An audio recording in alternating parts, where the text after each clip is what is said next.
Na parte tática, eu já sabia que a Itália, ela marcava homem a homem e que acompanhava os jogadores. E eu havia falado com os jogadores que poderia ter jogadas que você fazendo a movimentação acabava criando espaço para as jogadas. Principalmente o Facchetti, que o Facchetti acompanhava o Jairzinho em qualquer campo, qualquer setor do campo que ele fosse. E abriria um vazio muito grande nessa movimentação com a entrada do Carlos Alberto Torres. A memorable goal, but was this the greatest Brazilian team of all time, let alone the best ever in the history of football? The jury is divided between 1970 and 1958.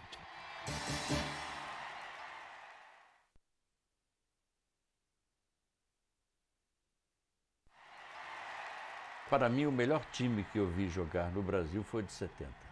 O Brasil 70 foi simplesmente fantástico, né? O time de 58 tinha alguns jogadores razoáveis, não eram tão grandes jogadores assim, embora tivesse outros que fizessem a diferença, né? Foi o caso do surgimento do Pelé, do Garrincha, mas eu acho o time de 70 bem melhor. Não vi outro time melhor que o de 70.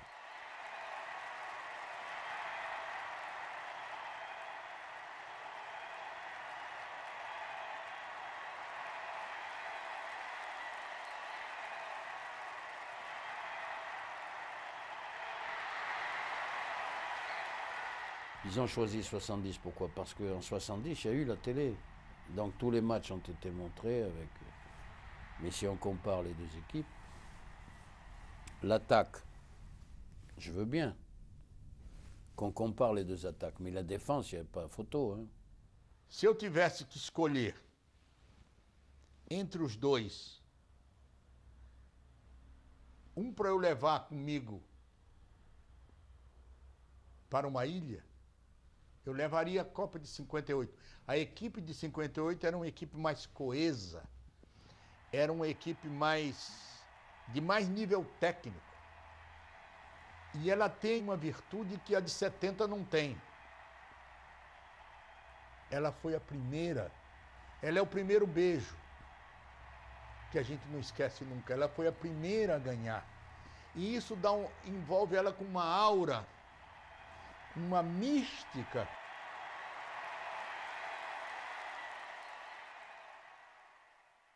Quando Deus criou o mundo, ele fez primeiro a Europa, fez a Itália, fez a Inglaterra, fez a Alemanha, fez a Espanha, e aí fez a América do Sul. E disse, aqui, nesse lugar, que vai se chamar Brasil, eu vou pôr os melhores jogadores de futebol do mundo. E aí, o inglês, o italiano, o espanhol, o alemão reclamaram.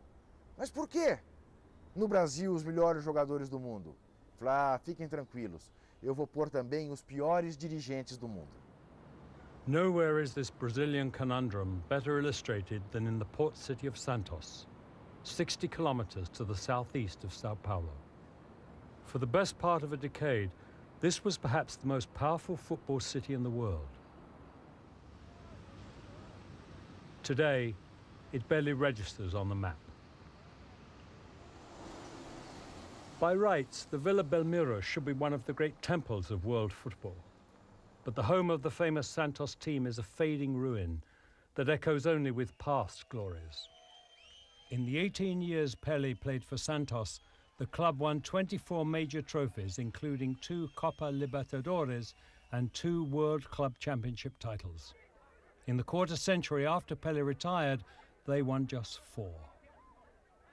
O Santos, nessa época que o Santos era considerada a melhor equipe do mundo, o Santos era praticamente um embaixador do futebol latino. Então, eu acho que foi o time que mais promoveu o Brasil, em toda a história do Brasil. Onde o Santos chegava, estava a bandeira brasileira lá, porque foi um grande representante do futebol brasileiro na grande época do Santos. Flamengo and Fluminense. Along with Santos, 2 of the greatest names in world football. The organization of Brazilian football gives a clue to why they rarely live up to that billing. For years, the 2 leagues in Rio and Sao Paulo were the main competitions in Brazil. There were representative matches between the two, with the winners of that game, such as this Rio 11 of 1947, fated as the champions of Brazil. But it wasn't until 1971 that a national championship was played for the first time. In the 1970s, the Brazilian miracle became a reality. The rainforest was torn down to provide better communication between cities, and with it, football's horizons broadened. Huge projects changed the landscape of the country as the generals sought to join the elite of the world's economy.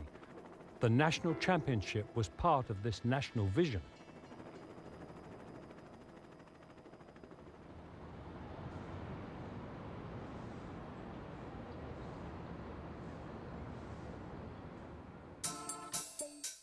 It came at a price.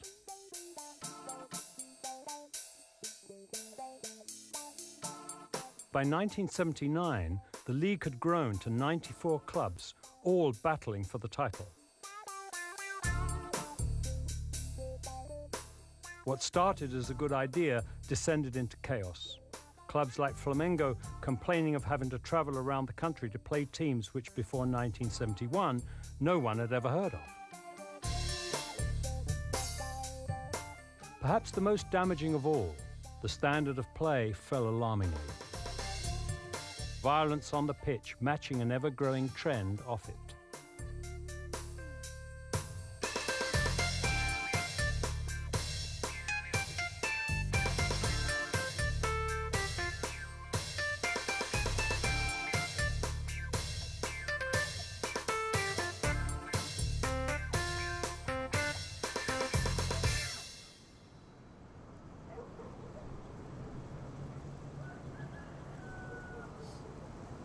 The Brazilian League should be amongst the 6 most powerful leagues in the world, alongside Germany, Italy, England, Spain, and Argentina. Run properly, it shouldn't be hard to persuade Europeans to make Rio their home. Instead, nothing could be further from the truth. Matters reached their nadir in 1987 when 2 clubs claimed they'd won the national championship. Needless to say, gone are the days when crowds of over 100,000 were the norm. Hoje, você vê que a maioria dos times brasileiros tem problemas financeiros. Então, chegou o momento de organizar, porque o Brasil já não é aquele time que vai e ganha de todo mundo, não ganha mais. Então, se nós não tomarmos cuidado, muito breve, o Brasil vai acabar com o futebol. There are also more deep-seated causes for concern. The city of Sao Paulo is South America's largest, with a population approaching 17 million. Pressure on space is intense. Mudou muito São Paulo, né? Ficou uma cidade, uma selva de pedra, né? Antes quando era garoto, nós tínhamos espaço para se jogar futebol. Os campos de várzea que a gente fala. Tinha vários aqui nessa região, que foi minha vida toda praticamente aqui. A gente tinha 3, 4 campos para jogar. É uma pena, e aí que saem os grandes jogadores. The same is true in Rio. The beachfront of Copacabana, fabled breeding ground of so many footballers, is one of the last remaining spaces left for people to play.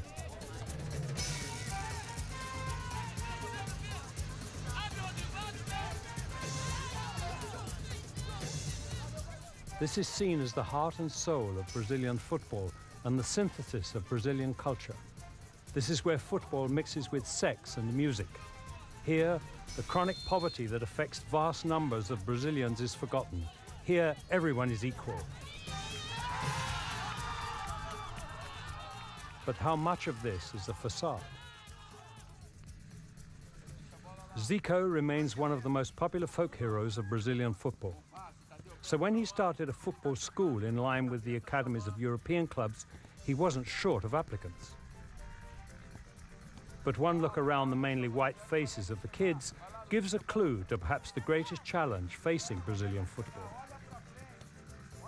Futebol é cada vez mais um esporte de classe média, em que a criança vai jogar nas escolinhas de futebol ou nas escolas. E boa parte da população brasileira ainda não tem acesso à escola, ou a escola que ela tem acesso não tem lugar para praticar esporte, né? Então você vê sim, paulatinamente, um embranquecimento do futebol brasileiro, o que é muito ruim do ponto de vista do talento, o que é muito ruim do ponto de vista daquela coisa que a gente já falou, né, da manifestação do brasileiro miscigenado, né?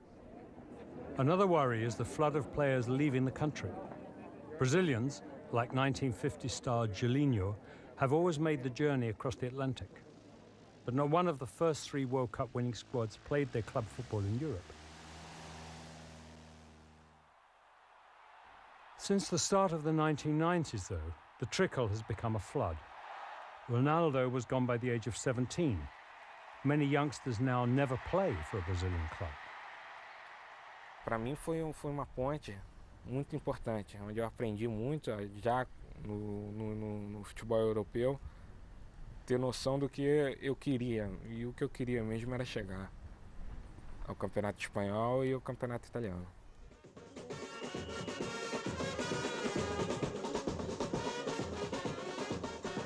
With the flow of players abroad, Brazilian football has become more Europeanized. The national debate is whether football should be played for the beauty of the game, known as futebol arte, or whether the teams should play in the more European style, where the result is more important, known as futebol de resultados. The World Cup team of 1982 symbolizes the former, boasting great names such as Socrates, Falcao, Junior, Zico.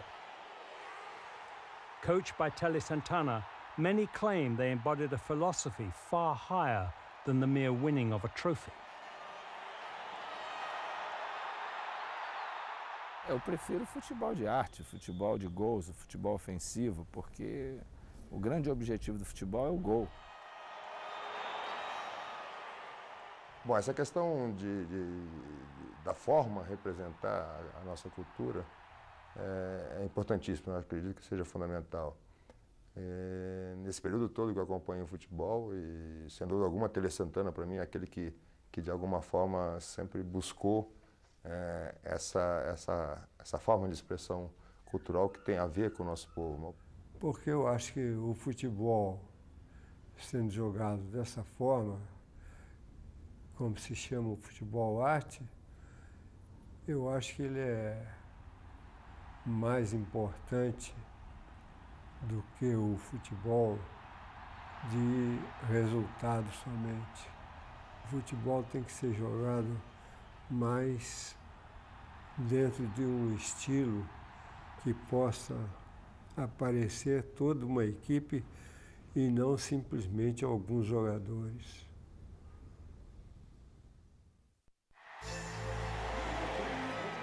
By 1994, the reflected glory of 1970 was beginning to fade as Brazil searched for a way to win the World Cup again. The team that went to America was deeply unpopular with the Brazilian press, which accused it of playing a defensive European-style futebol de resultados. E na realidade nós nunca jogamos futebol europeu. O Brasil sempre foi um Brasil brasileiro, que se preocupou com uma coisa só, não se defendeu, como muita gente fala, se preocupou em recuperar a bola. Não havia preocupação defensiva, havia preocupação de recuperar a bola, porque nós só somos bons com a bola. The fact that Brazil won 2 games in the knockout stage by just 1-0 didn't help their cause. But the final against Italy will always be remembered as the first World Cup final in which no goals were scored, and the first final to be decided on penalties.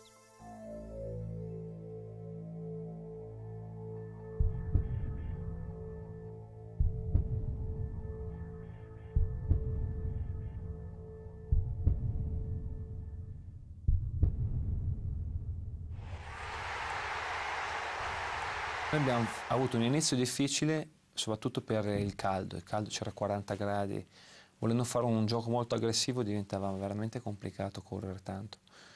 Siamo stati un pochino fortunati all'inizio, poi siamo migliorati molto, solo che siamo arrivati alla finale anche lì che eravamo stanchi. Il problema del calcio italiano, secondo me, della nazionale italiana è che non avendo una sosta a Natale, giocando praticamente sempre, i giocatori arrivano a maggio, giugno che sono stanchi ed è difficile arrivare in buone condizioni proprio nelle finali.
não era um time defensivo, era um time organizado, que sabia se defender organizadamente. Havia uma compactação tática.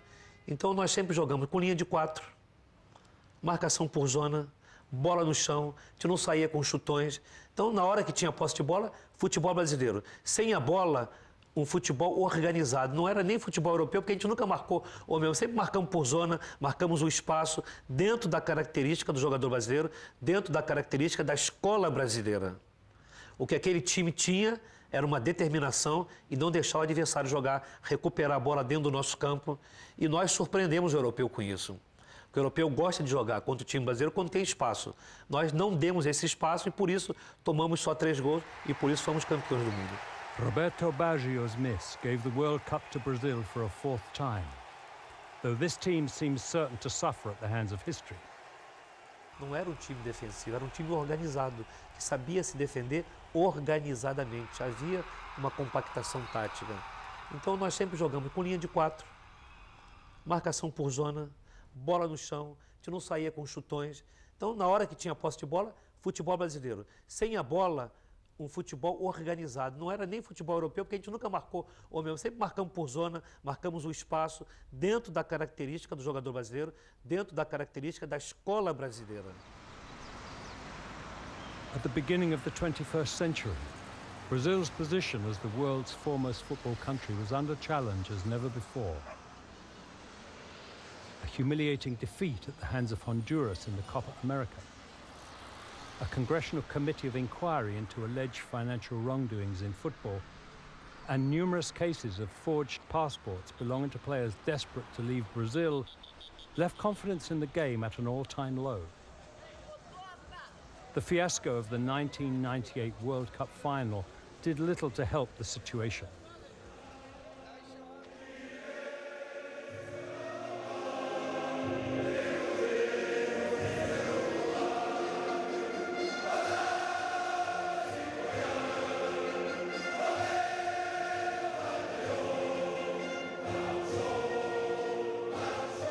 The Brazilians had reached the final in some style, but when Ronaldo's name failed to appear on the original team sheet for the match against France, it was the start of one of the more bizarre sagas in the history of the game. Quelle motivation naturelle, même dans la préparation avant match, où on nous annonce une heure avant, Ronaldo n'est pas là. Oh, pas possible, j'ai dit, c'est pas possible. Laurent Blanc, qui était avec moi, puisqu'il était suspendu, et il participait un petit peu à la préparation, il me dit, coach, il va jouer. On savait qu'il allait jouer, on savait. Donc, rien ne nous a déstabilisés, rien. Rien ne pouvait nous déstabiliser, tellement que la force de l'équipe était là. Nós estávamos concentrados para a partida. Ao meio-dia eu acordei e fui almoçar. Quando eu voltei, me senti mal, um corpo muito estranho.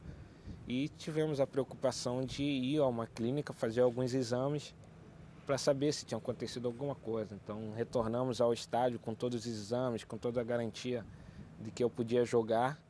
Eu disse, Zagallo, estou bem. Há 5 horas atrás, 6 horas atrás, eu estava me sentindo, não estava bem, mas agora, depois dos exames que fiz, pô, não estou sentindo absolutamente nada. Pô, você não vai me tirar desse jogo.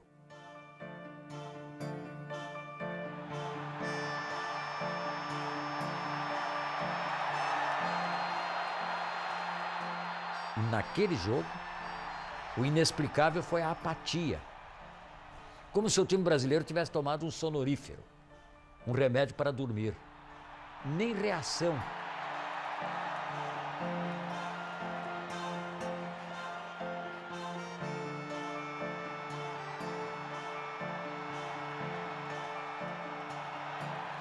For the second time, Brazil lost a World Cup final. Fizeram um pacto de não contar o que realmente aconteceu. O pacto está até hoje de pé. Nenhum jogador conta. Há quem diga que foi uma briga generalizada dentro do vestiário, a vias de fato, de socos entre umas facções e outras, e que aquilo amorteceu o time, que entrou em campo inteiramente desestabilizado emocionalmente.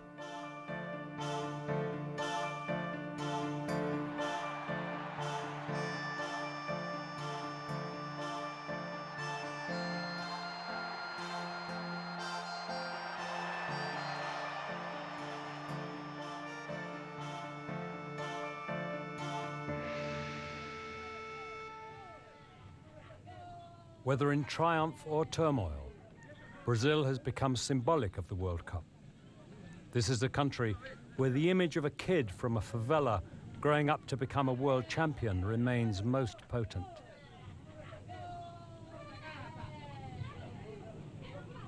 This is a country where hope can become reality, where every young footballer's dream is to be the next Pelé. Não vai aparecer nunca, não é? Porque Deus, ele fez o Pelé, fez o Beethoven, fez o Miguel Ángel. E outra coisa que eu tenho certeza, para todo mundo, para você que está me ouvindo, eu tenho certeza que não vai ter um novo Pelé, porque o meu pai e a minha mãe fecharam a fábrica.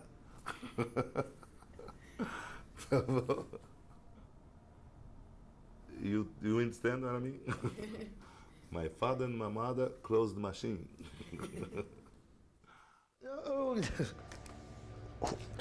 Para Shilton, arquero, Shilton, todos los arqueros son boludos. Así que vos no sos la excepción, papá, quedá tranquilo, ¿te comiste la gallina? Quedá tranquilo. Maradona turns like a little eel and comes away from trouble. Little squat man comes inside Butcher, leaves him for dead. Outside Fennick leaves him for dead and puts the ball away. And that is why Maradona is the greatest player in the world. Estábamos en la ducha y él me dijo, durante toda la jugada, lo que estuve esperando era el momento adecuado para darte el balón a ti que venías acompañándome en el segundo palo. Por eso digo que la cabeza de un genio trabaja a una velocidad extraordinaria y con una complejidad extraordinaria. Él no es que vio una camiseta celeste y blanca de algún jugador argentino, es que además sabía que era yo y que no era otro, ¿no? A mí me parece un milagro, ¿no? Lo que digo es que Inglaterra me dejó hacer el mejor gol de mi vida, ¿no? Hacerlo en un mundial, un gol soñado, un gol con la mano. Maradona on the ball, always danger, lays it outside and finds Valdana. He can't turn. Maradona's there, rises above ship. La picardía es un grado de malicia que se tiene, el ingenio que va un poco más allá de lo que admite la ley. Ay, ay, ay, qué lindo que has hecho esto, Diego. Qué felicidad le has dado a toda América. Argentina se festejó más el gol malo que el gol bueno, porque era contra los ingleses y los ingleses parecían merecerlo. And it was a handball, no question about that. Maradona was able to rise above the incensed Petersham. Shilton, vos que sos el héroe, el fenómeno, the honest Shilton, si vos una pelota se te va un poquito así de la línea y la sacás y el árbitro no cobra, ¿vos le vas a decir al árbitro que fue gol? Mention South American football, and the chances are that Pelé and Brazil spring to mind.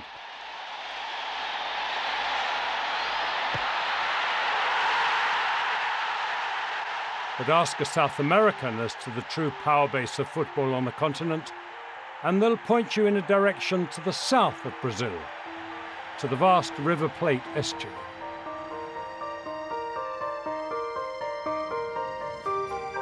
On the northern shore lies Uruguay, and its capital, Montevideo. Uruguay have won 4 World Championships and 14 South American titles.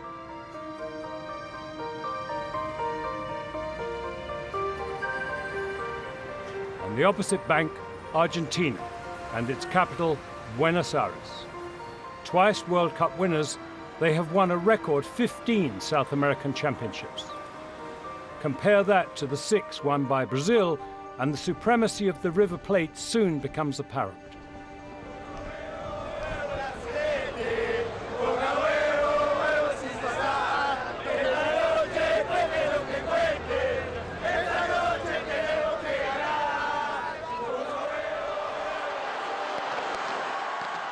Uruguayan and Argentine fans have been crossing the River Plate for over 100 years. No two national teams have played each other as many times as these two, since the first match in 1901. Argentina 2-0. Sader la juega un poco largo para Nicolás Olivera. La pelota escapa fuera del terreno. Arriba las manos. Esto es un lateral. Favorece la selección argentina que está ganando en el Estadio Monumental de Buenos Aires por 2-0. Juega Recoba para Rodríguez. Rodríguez en el área sobre el costado izquierdo. Metió el centro bajo. Ahí está. Gol de Uruguay. Para mí gol en contra. Gol de Uruguay. Ganaba tranquilo Argentina. Y ahora suspenso. By this game in 1922, Argentina and Uruguay had already played each other over 80 times in tournaments such as the Lipton Cup, donated by the Scottish Tea Baron in 1905. In 1910, Argentina organized and won the first unofficial South American Championship, whilst Uruguay were the first official winners in 1916.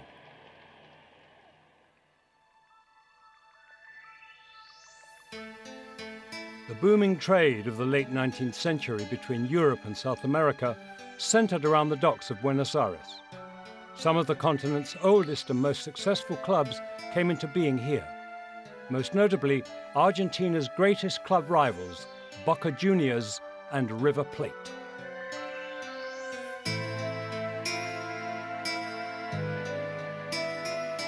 In 1924, Uruguay set sail from Montevideo for the Paris Olympics, the first South American team to tour in Europe.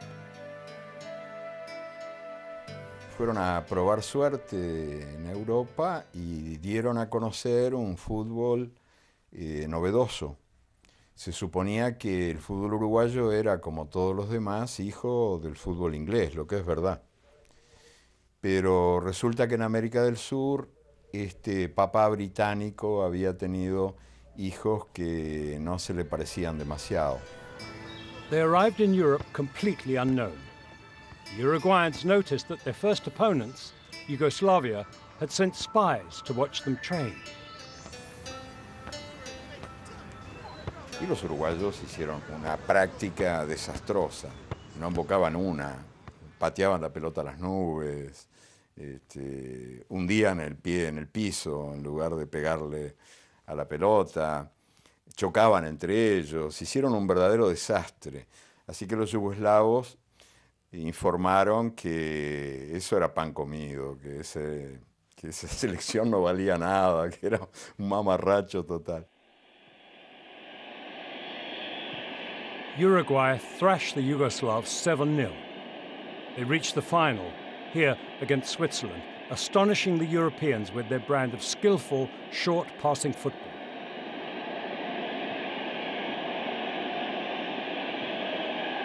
So impressed were the Parisian crowd with Uruguay's 3-0 win that this match has been cited as the single most influential match in the development of the French style of football.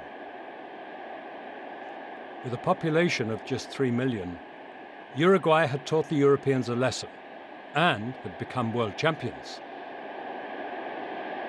Y esto puso al Uruguay en el mapa, un país chiquito, desconocido. La gran estrella del equipo uruguayo en el 24 fue un jugador negro, José Leandro Andrade, que fue llamado la Maravilla Negra por la prensa francesa. 4 years later, Uruguay were back in Europe at the 1928 Olympics in Amsterdam. Also making the journey this time, Argentina. Both they and Uruguay made it to the final. Having drawn a first match 1-1, there were 250,000 requests for tickets for the replay. This was the 103rd meeting between the two, and the rivalry had lost none of its cutting edge.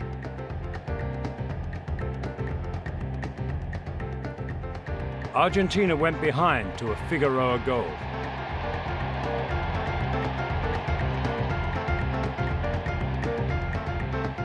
Monti equalized for Argentina before half-time. But when Hector Scaroni scored the winner for Uruguay in the second half, it meant a second world title in succession for the North Bank of the River Plate.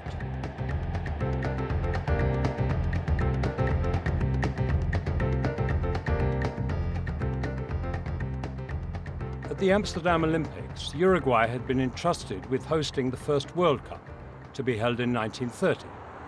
In return, they built the biggest stadium in South America, the Centenario.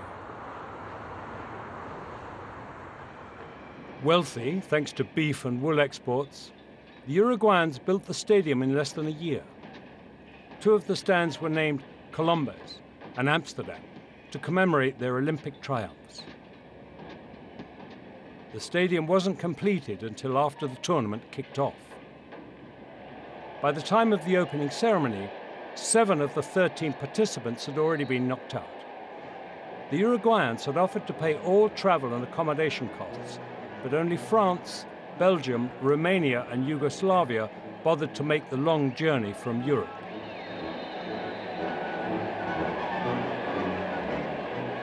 As for Brazil, they were still in the shadows of the River Plate. Voy a decir una cosa. Los únicos que se nombraban en ese tiempo eran Argentina y Uruguay. Brasil, para mí, jugó, pero yo no me acuerdo. Que ni sé cómo salió ni nada, pero porque ni se nombraba. With Varallo in their team, Argentina made it to the final, where they renewed their acquaintance with Uruguay. That Hector Castro goal, Uruguay's last in a 4-2 victory, is the only goal from the final which survives on film. En ese tiempo había mucha tirria entre Uruguay y Argentina. Y me acuerdo que cuando me designaron a mí, que sabían que yo iba a jugar en el lugar del titular que era ese día de Scopelli, el presidente de Gimnasia de acá de La Plata mandó 2 barcos. Y uno llegó y el otro no llegó por la niebla, siempre me acuerdo, había un entusiasmo bárbaro. Un barco llegó y el otro no pudo llegar por la niebla que había, no llegó. Me fueron a ver, por ir a verme jugar, que debutaba yo en la final, ¿no?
Fue un partido que el primer tiempo teníamos fácil, yo lo veía, le digo, y el primer tiempo no le hicimos 2 o 3 goles más de casualidad porque lo tuvimos en un arco, hicimos lo que quisimos, pero el segundo tiempo Monti se caía, un uruguayo se caía, lo levantaba, yo que me lastimé a los 5 o 10 minutos, a Arico Suárez le pegaron una patada y también aflojó.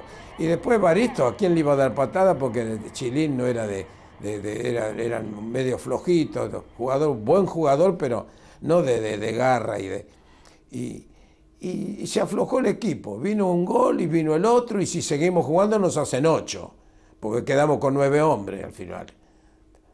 Yo era una figura decorativa, en aquel tiempo no se cambiaban jugadores.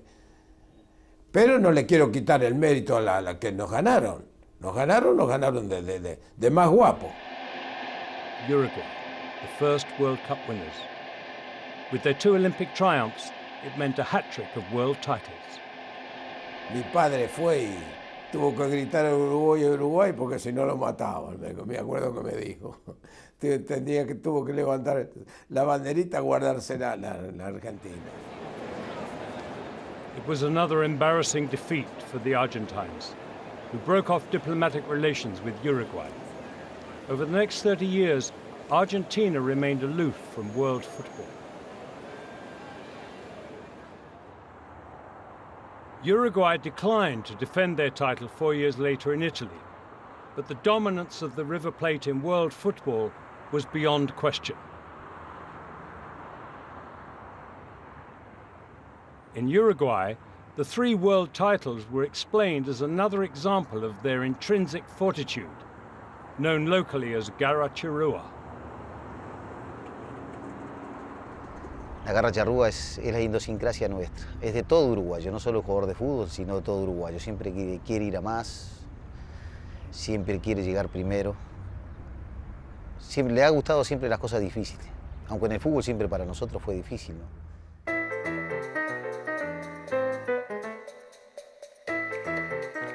The most famous example of the Garra Charrúa took place in Rio at the 1950 World Cup.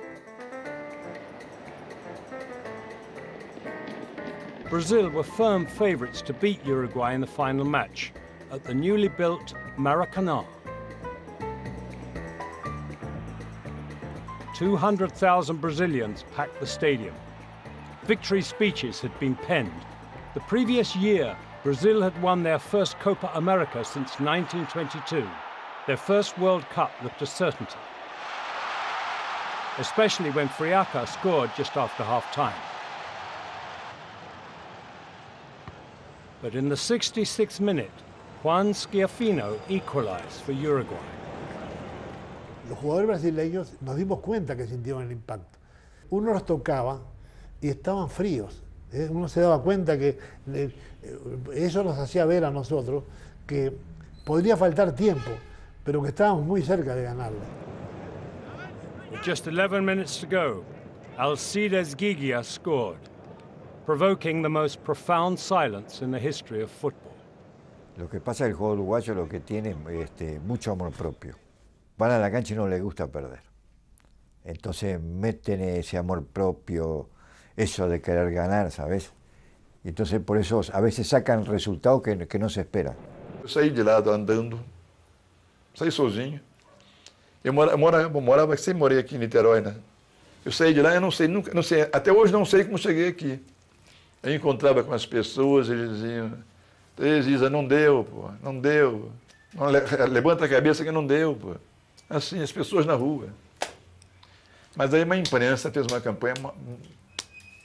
A imprensa foi o causador de tudo isso. Quando eu chego, por exemplo, quando chega o mês de final de... Quando faz todo o ano da Copa do Mundo, eu desligo meu telefone. Eu pego meus amigos e faço um código para eles. Vou fazer um código, se querem falar comigo, fala assim, liga 2 vezes, desliga, senão eu não atendo. Porque é o Brasil inteiro perguntando como é que perdemos a Copa do Mundo. Mas todo ano a pergunta é a mesma.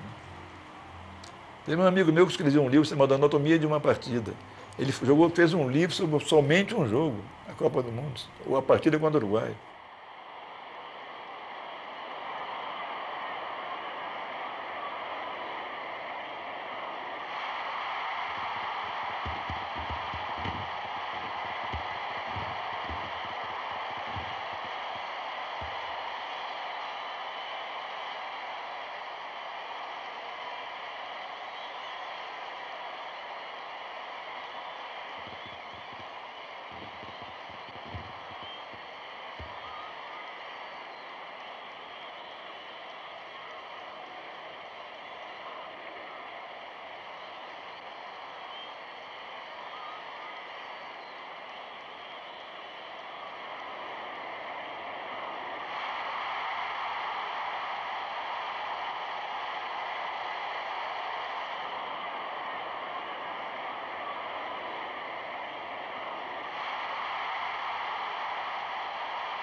Bueno, el partido terminó 5 menos cuarto. Nosotros